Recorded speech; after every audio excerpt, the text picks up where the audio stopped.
Yo, what's up? This your boy Derek Branch here, Strike7Sports.com. This is another episode of Strike 7 Sports Podcast. Joined by my co-host Leo the Seaberry. Brian Bott is out for right now. He'll be back. All right, man. So we're gonna just dive right into this first topic on the docket tonight. We can talk about this what's going on in the city of New York right now, man. Just from a sports perspective, the sports scene is just it's hot right now. You got the Yankees. They finally got back into the playoffs. And now in football, you got both teams playing really good football right now. I think right now they're like the biggest surprises of the season so far. You got the New York Giants and the New York Jets. Giants are 5-1, a game out of first place in the NFC East, and are clearly a playoff team. A lot to go to playoffs. Probably possibly a wild card spot, or could probably get the division title. We don't know though. We don't know yet though, but they're right into that. They're in the conversation for being a playoff team. And New York Jets look like they're finally turning the corner. 4-2, right behind the Buffalo Bills for first place in the the AFC East. So there you have it. Both teams are really good right now. But with that being said, down the road in the future, which one of these clubs has the highest chance of being more stable when it comes to compete for championships in the division? What do you think? I'm gonna go with the New York Jets, and it's simply because I feel like even though they play with Buffalo is the king of that division, we all know that it's gonna run through them. But I feel like the Jets are in a position to see that number two spot. Like the NFC East with the Giants, they're playing really good football, and you can't deny that. I didn't expect them to beat the Ravens. A lot of people were surprised by it, and a lot of people didn't expect the Jets to go into Green Bay and win. Neither. And so nobody that's why you play the game. And they just didn't go in there and dominate. They went in there. They didn't just go in there and play, like just win. They went in there and dominated. Both they went in there, took care of their business and left. And I think it's with the Jets though because I feel that while the Giants have both teams have really good underrated defenses, I feel like the Jets just have a few slightly more playmakers. Um, on offense. Besides, I know we all know what Saquon Barkley can do, but I feel that the Jets they got a lot of guys. They got Elijah Moore. You got Corey Davis. You got Brees Hall, who's been a revelation as a rookie. Really been really good. Like he's up there right now in rookie of the year conversations. Offensive rookie of the year. Michael Carter been a solid back too. I mean, he got his starting spot taken. He's still contributing as a rookie as well. So um, they have a lot to work with. The Jet on offensively. The question with them is also the same question with the Giants is Zach Wilson and Daniel Jones. They're kind of in that same tier of quarterbacks that you can win with them if you don't ask them to do too much. And eventually, it is with Jones, but Wilson's gonna have to win games himself to where it can't. The run game's not gonna be going well. The defense is gonna give up a lot of points. Question is, can he keep them in there? And we don't know that yet. It's to be determined, but his numbers haven't been great so far. But he's had a lot of help with supporting cast, and his teammates are doing what they're supposed to do. So that's their question is with both teams with the quarterback. But I'm just gonna lead towards the Jets slightly. But the Giants are really a great story though under Brian Dable. Yeah, I would agree. The Jets, I mean, to me, are I would see they have the highest chance of being the more stable franchise in regards to compete for championships. The pieces are there. They've been building for a while. That's what happens when you consistently pick high in the draft, like the Jets have. You got Mhm. Sauce Gardner, the shutdown corner out of Cincinnati that we both of us really know about.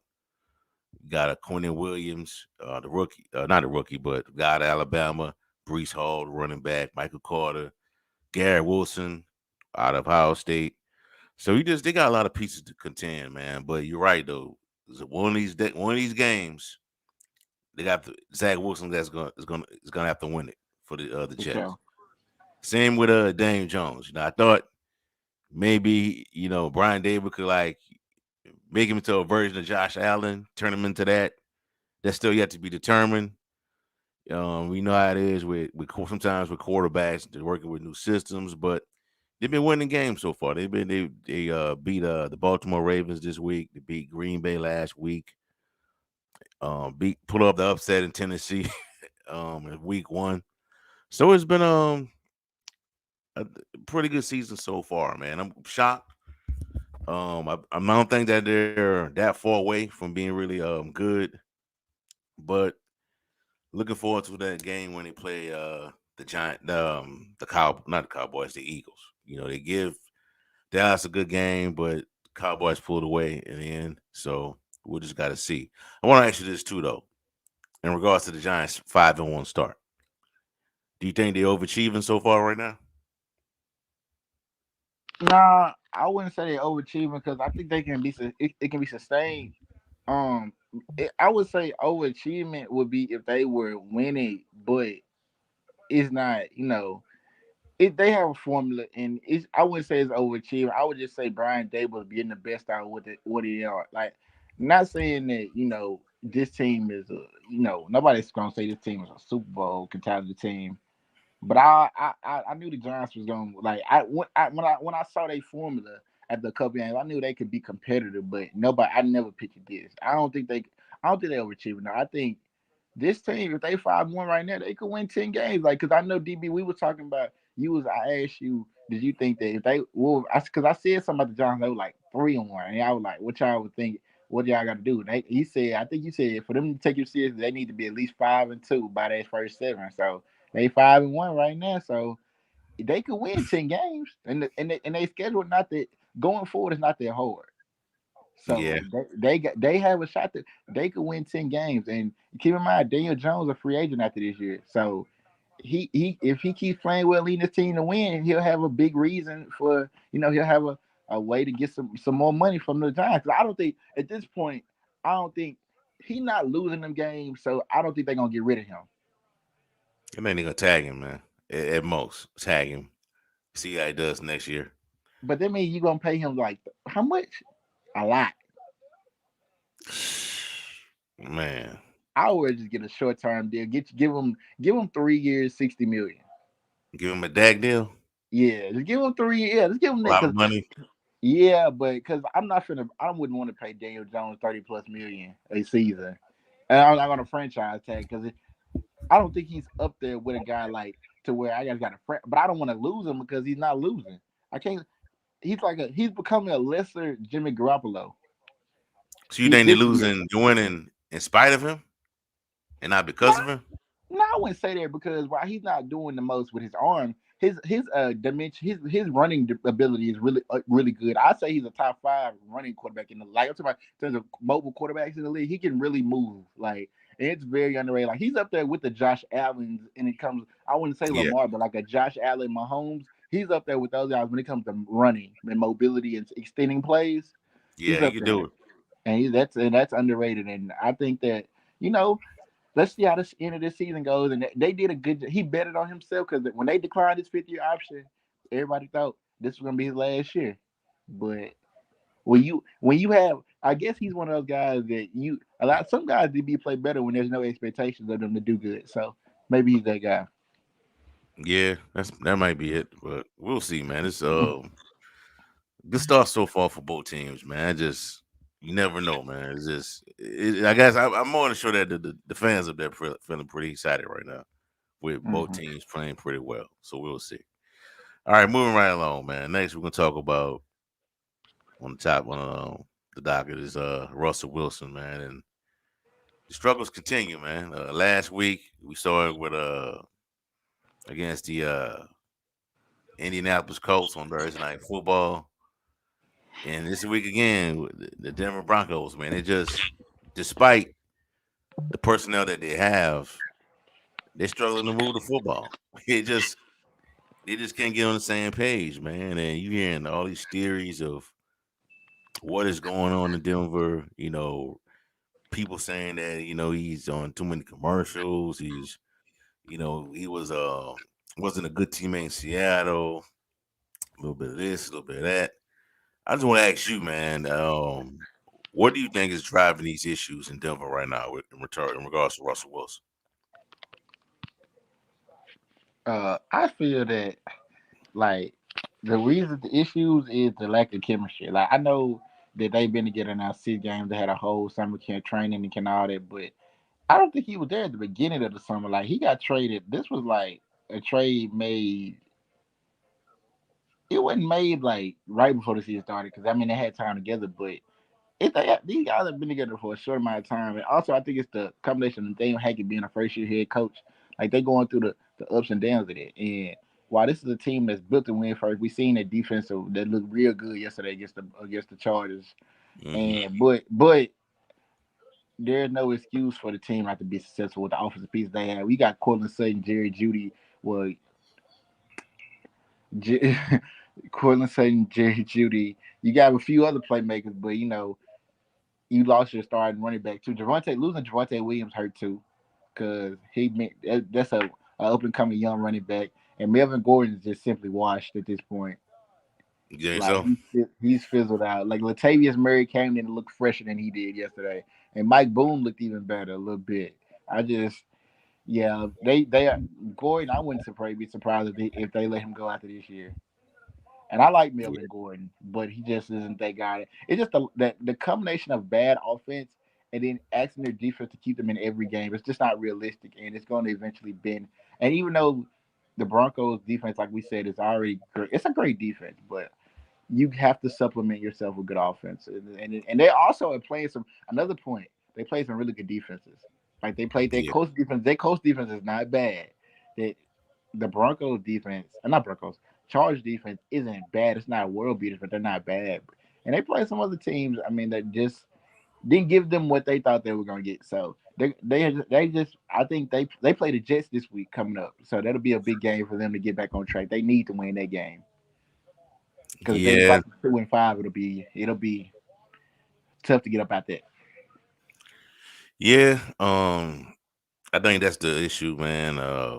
You got a good quarterback coming over to a new system with a new system with a new head coach in his first year of ever being overseeing an entire operation. So that leads to some hiccups, some ups and downs, and that happens all the time. The difference between Peyton Manning coming to Denver and Russell Wilson is that Peyton Manning had John Fox as his head coach, and John Fox had coaching experience and all that. Peyton Manning ran his own offense, as many of you already know. But Russ Wilson is different, man. And guy coming in with a coach that don't have no head coaching experience, working with a new system, something that's entirely different from what he had in Seattle. And also, they played some really good defenses, man. They played Seattle's defense isn't great, but they were motivated in that first game to play against their former quarterback. But it's gonna take a while, man. It might not make the playoffs this year, man. I don't know. It's just been. I thought they would have been 11-16, but it ain't looking like it right now. It's just AFC West is not strong as I thought it was going to be, but things could change down the road. But I do anticipate Russ and this new head coach to get on the same page. It's just not happening right now. So I was listening to Cowherd today. He was saying that Hmm. the Broncos should draft a quarterback just in case, and get rid of Hackett, or send Russ to Arizona, and they take Kyler Murray. What you think about that? I don't know if it's too early. It's too early to say. It's too early to say get rid of Russ because there's only 6 games in, and they just made a huge financial investment on him. And you don't want to like. I know they say it's better to cut ties early before it's too late, but it's too early. Like it's too early. We don't Yeah, know. And Russ in that first half was really good. So when he does like when Russ gets it clicking and going, with you don't understand like this guy is Russell Wilson. Like he's 30. He's also 33 years of age. Gotta keep that too. But they signed him.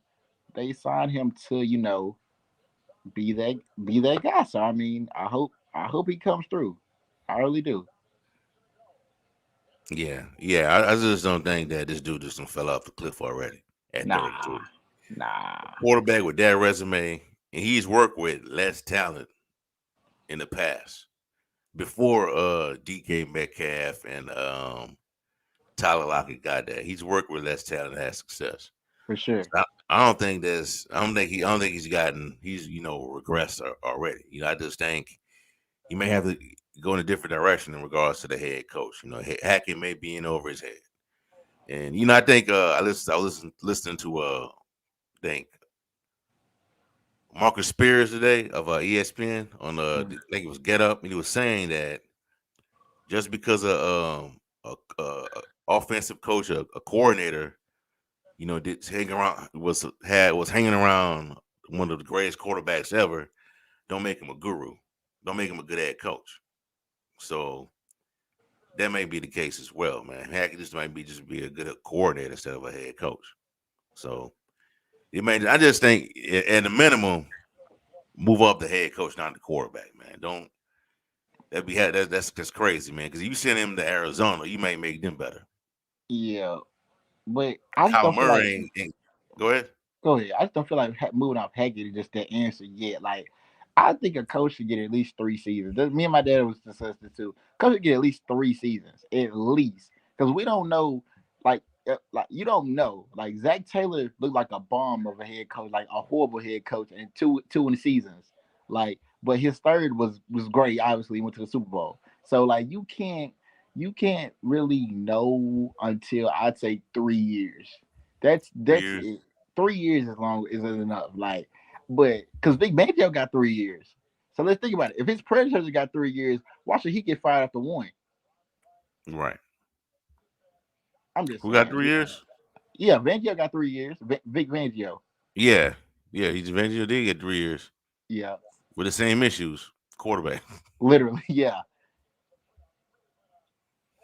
Yeah, you got a valid point, man, but he didn't have Russell Wilson though, man. He didn't have the investment, that type of money into a quarterback like that.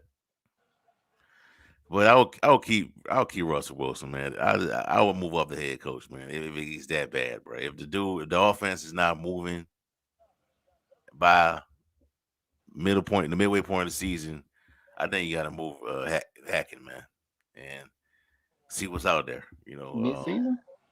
Not mid season. I'm talking about like after the season. Oh, okay. Yeah, but I wouldn't trade if Colin Murray for Nah, Russell Wilson, man. That's dangerous, man. Kyler Murray ain't got his skins on the wall yet, in my opinion. Despite his upside, he just don't. To me, so we'll see. we'll All see. right, man. We're gonna talk about Deshaun Jackson, man, and you know Ravens made a move today. They signed Deshaun Jackson to the practice squad, then on to the actual team with the to the Baltimore Ravens. So he adds another presence to that offense. In regards to the passing attack to go along with Rashad Bateman, Devin Duvernay, the tight end they got I think Isaiah Likely now. Hmm. Uh, what's the other tight end they got? Mark Well, they Andrews. got well, they haven't played. I don't think he's played, but I know they have Mark Andrews. I think they Yeah, drafted another tight end, Charlie Collar from Ohio State. yeah, I mean yep, Iowa State, but I don't think he's played this year. yeah. Charlie Kohler. Yeah, I know you're talking about. I know you're talking about. Yeah, I think he's on IR right now. Still Yeah, on yeah, yeah. IR. But that's gonna be when he comes back. There's gonna be three really good tight ends because Likely's Yeah. already making an impact too. So yeah, All right. So with the addition of Jackson, I want to ask you: does this move with the add Jackson to this offense make the Ravens offense better or more of the same? He's 35 years old. I say better though because when he came, he played 16 game last year with the Raiders and who the other team he was on. I can't The recall the other team. Rams. The Rams. Yeah, Rams. He played 16 game last year. He played pretty good, like with us, especially in that Cowboys game. Like he played really good. He still has spurts. Now he good for like I say he good for like 20 plays. Like you just come in, you need goals. You run. You need quick plays to get yards. Like that's what he good for now at this point. and he's a deep threat. Like that's what you not there. He not there to be an every down receiver. He not there. But that's what they need somebody that can take the top off the ball. They can still run. Like cause Lamar, they desperately need that. They only got like I think the receiver they wide receiver with the most catches. I think got like 13 catches. That's not good at all. So they just need a deep threat like that, and that's what he's gonna be there to do. That's his job. Play deep. Do not just make do your job. That's all he has to have to do and do his job. And I think he will. And I think it makes their offense better though because Lamar got a deep threat, a veteran, a guy that he can trust. So you don't think they should have went after Robbie Anderson? Yeah, I mean, yeah, but the Panthers was so probably urgent to get rid of him after that situation that they probably they what I heard was they made it well we probably I think well everybody probably know now they end up getting like late round compensation for him. I think they should Yeah, have made a move for him, but I mean, um, there was already some familiarity on with the Robert Anderson move because the wide receiver coach of the Cardinals was Anderson wide receiver coach with the Jets. So there was right. already a connection there. He was the one that vouched for him. So they probably had an inside track on there. But that would have been a good move for Baltimore though. Or to try to make a move for a guy. Carolina probably would have had to doing it, but DJ Moore would have been Yeah. a good trade. That would have been a really good move for them. See, man, it just the way Baltimore operate, man. They just said to me they just said the QBs up for failure, man. They don't really consider that position like a priority on their list. I mean, they like Tennessee, in my opinion. Wide Yeah. receiver, they don't hold that position in high regards. But if you a tight end, a linebacker, a pass rusher, oh, they like that. Oh yeah, But they love pass rushers. Their defense is what they build their championship teams off of defense. yeah, but I mean, I think that it makes them better, man. But I think at Deshaun Jackson at this point in his career, man, I just think it would be like a week to week type thing. It'd be like 1 or 2 weeks. He'll show you that he's that guy. Then the next week he might be non-existent in that offense. Yeah, But you need some. They're gonna need some firepower to keep up with Cincinnati, man. To me, I do. so I agree with you. yeah, man. And in Cleveland, they're throwing away their season. We thought that they could at least hold it down so Washington get back, but I don't know if that's happening, man, because they just keep losing games, man, that they shouldn't lose. So we'll Yeah. see, man. All right, man. We're gonna talk about moving right along. Next we'll segue to the NFC North with the Green Bay Packers and the Minnesota Vikings. Now if Leo, if you recall in the offseason when we're doing our team preview podcast, we had our guy, our guest on Trey Larkins of the Wise Guys network, and I asked him that do you think the Vikings are a threat to y'all to Green Bay? And he said confidently that no. So fast forward to what is week 6 right now? After week 6, Minnesota's is 5-1. Hmm. And Green Bay is 3-3. Now in the offseason, when I was doing previews and all that, I was like, you know what? I'm gonna pick Green Bay to win this division over Minnesota. I don't know if Minnesota got personnel to like hang with Green Bay. So I said Minnesota the wild card, Green Bay will be the division winner. So far is Green Bay Minnesota division winner. Like a top 5 team right now, and Green Bay is a wild card. So when I ask you, Minnesota's 5-1, Green Bay is 3-3 because they just lost to the Giants in London. They lost to who it was the Jets at home. Hmm. Do you think this team will catch the Minnesota Vikings for the control of the NFC North? I think there's been a shift in the tide. I think I think you was right, DB. You had talked about it. You guys because you was in on the Vikings. You Yeah, was in on the Vikings. I buy what you said. Like, I feel like it's been a shift. Like I still think Green Bay gonna make the playoffs, but I think that the tide has shifted. I think that Minnesota's the running that division now. And like in that first, they made a statement out their first game. They dominating first game. That was yeah, a statement win. Like that wasn't just a regular win. That was a statement win. Like because they beat them. They beat them like wicked stepchildren. I mean, you got it. you got it. They took care of their business, so I feel like it's made a transition. What's really surprised me and was really been a pleasant surprise to see with Minnesota is their balance. Dalvin Cook has really been really good, and because they've been balancing in that passing game. Justin Jefferson's that guy. That guy's a superstar Yeah, receiver. man. It He's just special. I didn't even see this at LSU. He wasn't even the number one receiver at LSU. Like no. we didn't see this. Like he wasn't even at times he wasn't even number two because Terrence Marshall was the number like and Yeah, sometimes man. was number Terry two. Ross was like the Jag. Yes, He and was the like Jag. yes, like yeah, like that's what I'm saying. And so the fact that he just burst open in the NFL level and just is doing this in his third season, it just he's a stud. And Adam Thielen still has it too, and they've developed other receivers too. So it's not just Jefferson, but obviously he's their focal guy. And Kirk Cousins is playing at a really good level. He's not losing them games. He's playing well, and they have a formula to where they could be a top maybe two or three or top three seed in the NFC if they keep at this pace. I mean, of course, the Eagles are still they're gonna have a lot to say about a lot of things, and then you have the Giants who are at 5-1. But I mean, hey, you're gonna have to. The Vikings are in really good position right now, to say the least. Yeah. Um. I think I think they're gonna run. I would. Well, there's a chance that they run away with that division if Green Bay continues to do what they're doing right now. They're 3-3, and Aaron Rodgers really having a tough time with these wide receivers, man. He just is, man. Like Christian Watson, the rookie out of the North Dakota State. I thought he was gonna be one of the top rookies in NFL when it comes to in regards to that wide receiver position. So far, that's not been the case. Romeo Dobbs, he showed flashes here and there. Um, Robert Lazard, Alan Lazard, we thought he would be the one. It ain't happening.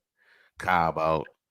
So I don't know how long it's gonna take for them to get going, man. They may have to make a move, man, a trade by the trade deadline to sign a wide receiver, man.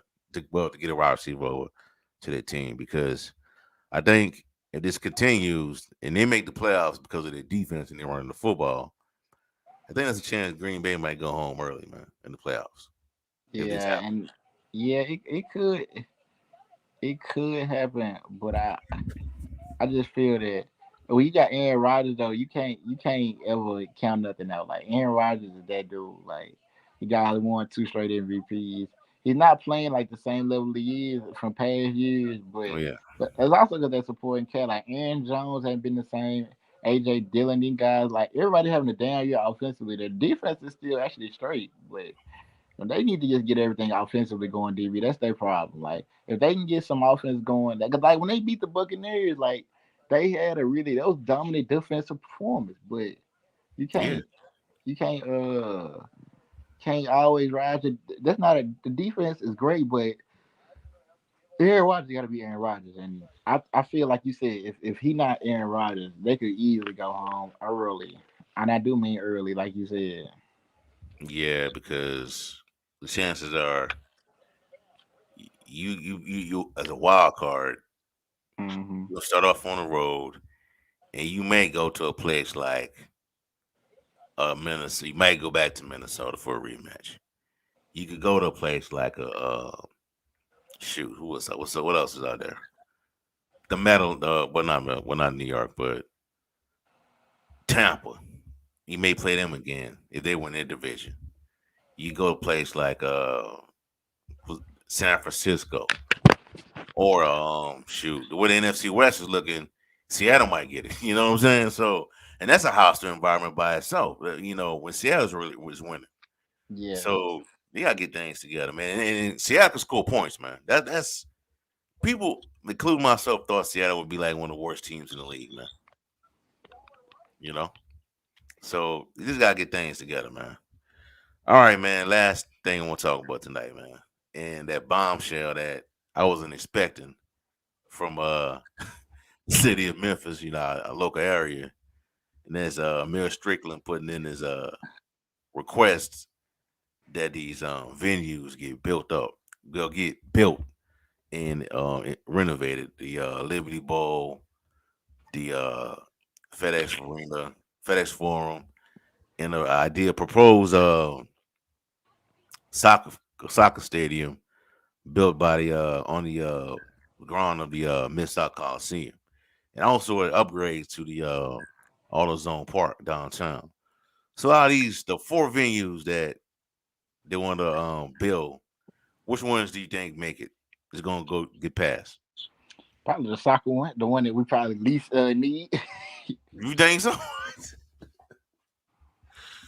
Nah, like we got cause I reading the DB, they probably gonna pass the autos. The one they just crazy thing they just upgraded the autos on Liberty Ball, but they gonna have to upgrade the minor league stadium because it's like it's not meeting the regulations of the minor league leagues. Like they gonna Yeah. focus on that, and they gonna do the soccer one serious up because they can't.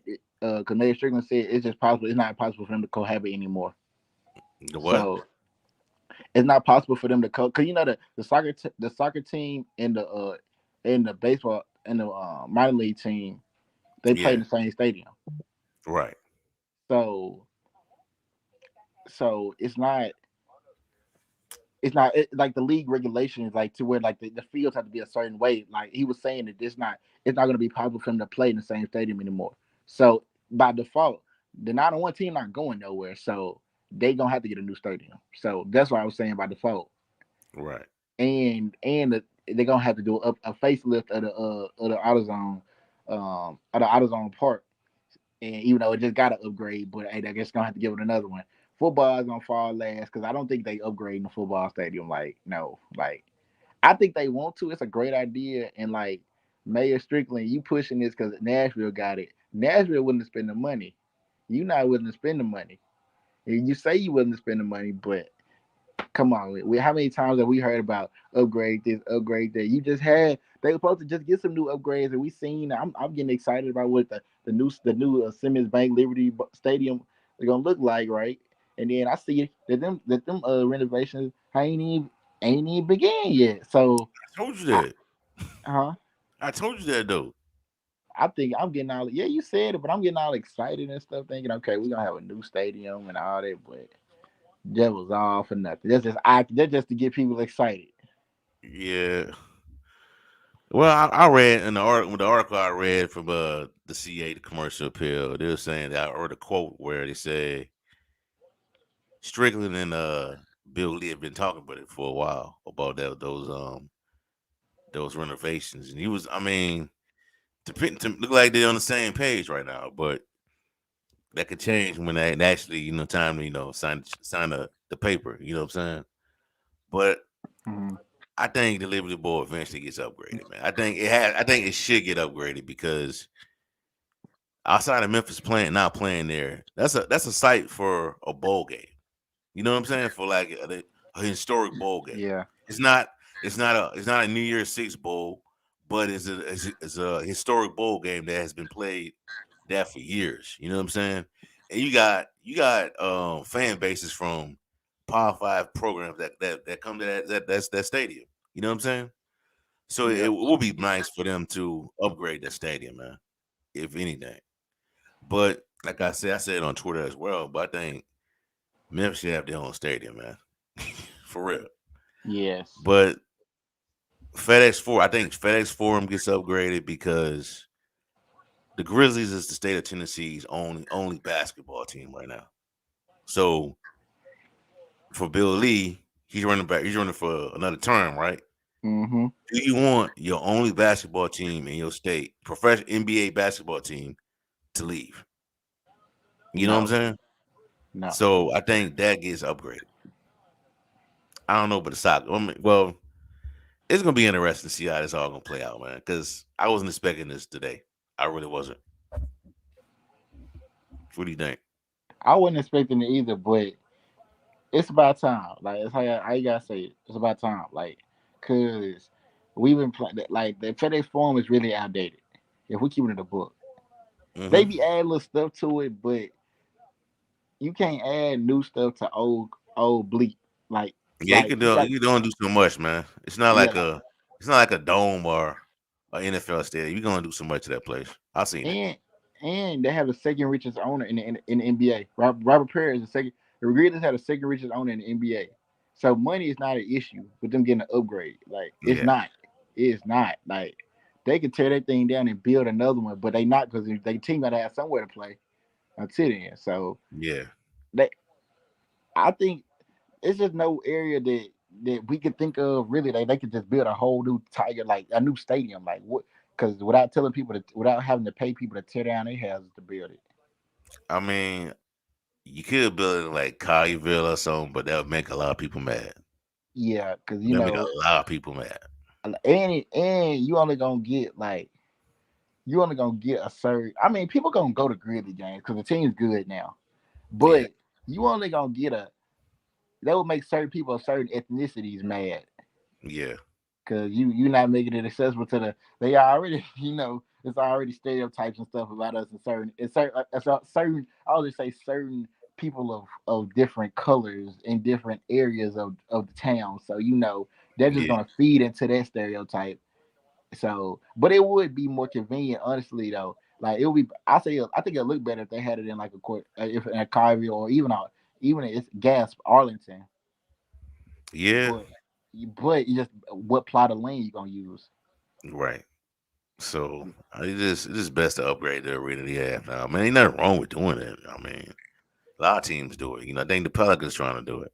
So we'll see, man. But good day for Memphis, man. In regards to the football team, man, it's hey man, they're really talking down in Tulane, brother. The Tulane folks, they talking, bro. They thinking they might go to NY6, man. I mean, your Six Bowl, Yeah, like Memphis did. but the question is, can y'all even what's the word? Can y'all beat Cincinnati? Y'all play Cincinnati? I don't know, man. I'm not really a Tulane guy, man. But I follow the program now because they play Memphis. Then I cover the Americans, so I kind of watch what they do now. Oh, okay. So I was just trying to see, I'm just looking real quick, see do they play the Tulane football? Who I know they beat up on South Florida. That was kind of a pounding. They Yeah, it's a play. practice. They play. Okay, we'll see what y'all made. What that? Well, not y'all. We'll see what they're made of on November 25th. They play at Cincinnati. Oh yeah, I forgot. That's the week of the freaking the Black Friday game, the Ohio State. That's gonna be a huge week, man. Football, period. Yeah, Tulane, Cincinnati. Throw it in on there too. Yep. So I mean, they might lose that one, man. Cincinnati just this is a juggernaut, man. They, They took the ACC to another level, the AAC to another level over a team like UCF. To me, yeah, that's why they not going to the Big 12 for no reason. yeah. So Cincinnati is the truth, man. So we'll see how they play out, man. Man. I think Cincinnati gonna repeat, man. I think they might repeat as champions, man, over Tulane. So they Yeah, got a good defense though. So there we'll could be see. a preview of the AAC title game. It could be. Yeah. All right, that's all we have for y'all for right now, man. Give us a like, comment, subscribe to the channel. Let us know how you feel. Listen to this through Apple or Spotify. Give us a 5-star rating. Leave a review. That's all we have for y'all for tonight. We'll be back next week. Have a blessed night. Peace. We out.